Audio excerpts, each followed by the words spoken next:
Joanne. This is Turnips and Tornadoes, and Dan is behind the camera for now. We were going to talk about our garden today, our very small raised bed garden. First of all, the onions look a little weird. They're getting close to being bulbed up enough for us to go ahead and harvest them and hang them to dry some.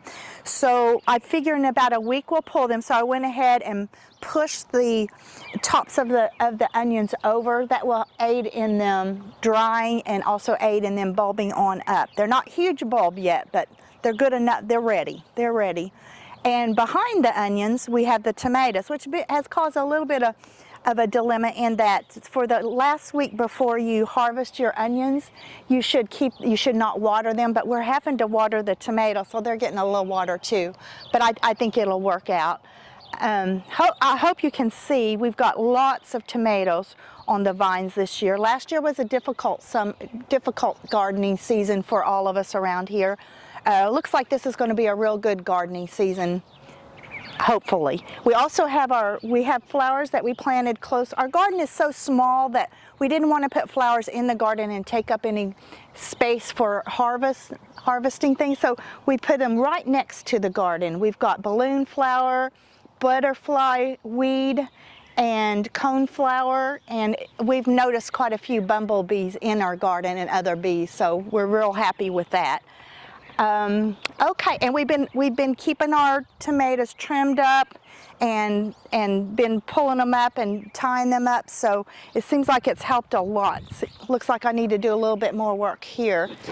Sophie's getting pretty excited about tomatoes getting ready, and I bet you are as well. So many people came so close. We had a big windstorm that knocked down a lot of corn and a lot of tomato plants as well. So obviously once they get up to size, you can cut them and do fried green tomatoes. But you know, the big question a lot of people ask, is it a fruit or is it a vegetable? Well, according to botanists, of course, this is a fruit. You say, why is it a fruit? Well, they say anything that ovary of a flower was pollinated and creates something, that creates a fruit. I wrote it down here. That's what botanists say, okay? So fertilization of an ovary of a flower, which would mean tomato, squash, pumpkins, cucumber, peppers, beans, apples, pears, peaches, apricots, melons, mangoes would all be fruit. Now, obviously, that's not what we consider that, but the Supreme Court, believe it or not, got involved in all this in the Tariff Act in 1883.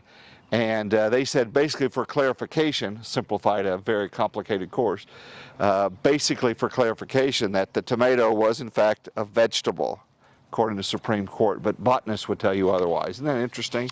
All right, so what I did is I took our extra stakes, tied some strings so they have extra things for us to tie them up. When you consider these little guys were this big, they've made a tremendous amount of progress as well. This is our garlic down here. We're still keeping the plants from touching the ground. And again, overwatering. People sometimes will show pictures, and I'll show a picture of you know, one that's had a little bit too much water, and it's called blossom end rot or calcium deficiency. So some people would add Tums and other things. There's as many home remedies for dealing with that as you can imagine. You can go on Google and just spend the afternoon reading on that. But again, even watering is really, really important. Don't overwater. Sometimes anytime there's a leaf that's starting to curl, people think the remedy for that is water. That may be exactly what's causing that. So don't overwater, but you know, they are pretty hardy plants as well. Case in point of that, on our weather deck at work, I planted a couple of 5-gallon buckets, and you talk about neglect. They, you know, I would water them as needed, but they didn't get a lot of love out there and a lot of attention. And they grew red before these did, and they didn't have a lot of attention as well. So over here, we're going to show you our Kajari melons. And these things have kind of taken apart. I'm, you know, 5'10", and this extends well beyond that. And so then I added another layer, but this is something that we've never grown before. Is it a mistake? Well, we'll find out. maybe we planted them too close together, and then what do we do once we start getting melons? They're going to be bigger than a softball, smaller than a basketball, but we are going to get theoretically some melons in here, and so we'll have to try to figure out how we're going to support them. This may be something that we don't do every year, or maybe plant half as many, but anyway, we'll show you the difference between those and then how they continue to grow, and we kind of help them along as they kind of grow up this thing. And at some point in time, we're going to have some melons here for the first time. All right, here's our remaining strawberries. These are ever-bearing, which this is our first year to get we should get a second harvest from them. So we're trying to keep them healthy and watered and all that stuff. And then behind them these are gray zucchinis.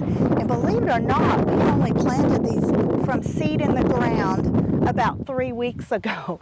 And they came up really fast and then they just took off. They have been crazy. We have buds, but no blossoms yet. So I'm hoping to get them pretty soon. I don't believe I've ever grown squash, and I'm just waiting for the SVBs or the squash bugs to hit us. Hopefully they won't, or hopefully we'll get some squash before that happens, because I know that happens a lot. We put these on. I don't think they're going to climb really, but it gives them a little bit of support. We may remove them later if it looks like we don't need them. Squash is new to us, so we'll see. And over here, this is our first year to grow ground cherries, and I had no idea that these plants were going to get so huge. This is one smallish plant. No, this is one plant. That is crazy. And it's related, it's in the Tomatillia family, so you can see it has a little husk. They're not anything like cherries, but you don't eat them until it has fallen to the ground. That's when they're ripe and they taste good. Otherwise, if you pick them off and eat them, I hear that they taste terrible. So we're going to try those out, but I had no idea it was going to get this big. So we'll see. We have some more over here also. Okay, and I think Dan's going to take you through the green beans and the okra. Green beans, we have high hopes. This is a couple of days picking. So once these come on, they're much like tomatoes. It's once they start, you're going to get a ton of them. So every day we're kind of coming out here and seeing what's going on and picking those. Green beans are just fantastic. If you've never had fresh green beans, you don't know what you're missing. Here's the okra, and what it really likes, where we live, 7A, is our zone. But once these temperatures get up in the upper 80s, these things are going to shoot up. They'll be 5.5 feet tall, and the okra's plentiful. But right now they're pretty puny, so we've got these planted. Once these start growing, we'll go ahead and pull the onions as well. And these are going to be Chinese long red beans, and we put this little trellis up, and we're going to snake those through. I'll show you a picture of what optimal conditions they'll look like. We'll see. Again, this may be a one and done on these, but we'll see how these do as well. Main thing is get out in your garden on a regular basis and be looking for bugs, be looking for damage, be looking for watering. This bed may need it, this one won't. So again, it's just like children. They just need a lot of attention. The more attention you get, the better the results. But it's fun being out in the garden, and it gives us a chance to get outside and just kind of enjoy nature and fight the elements. It's if you're a gardener, you're a gambler. So it's knowing when to plant and when to water and what to do. And sometimes weather's your friend and sometimes it's not. But getting out in the garden is a really great thing to do, not just physically, but I think also mentally as well. Plus, your pets will like being out there with you as well. All right, Sophie, let's go find Mom and then we'll wrap this up. Okay. Hope you enjoyed our little garden tour. We're getting pretty excited about this garden season.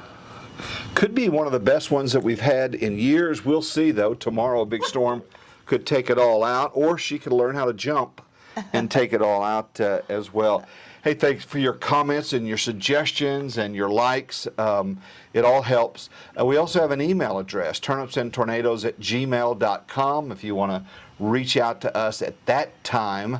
But we thought we'd get out of the kitchen because we told you that we were going to, and you don't mind getting out of the kitchen. I do not mind. I like spending time in the kitchen, but I sure like spending time in the garden. Absolutely. And so once this stuff really kicks in, Then, of course, we'll be showing you some of the produce and how we prepare it, and how she prepares it and freezes it. But the freezer's already pretty full right now. We'll make room.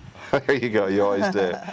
Thank you again for watching. We really appreciate you helping us, our little channel grow, and it is growing, so thank you so much for that. Hope you guys have a wonderful day. Get out in the garden, but don't overdo it. Keep yourself hydrated and enjoy. Take care.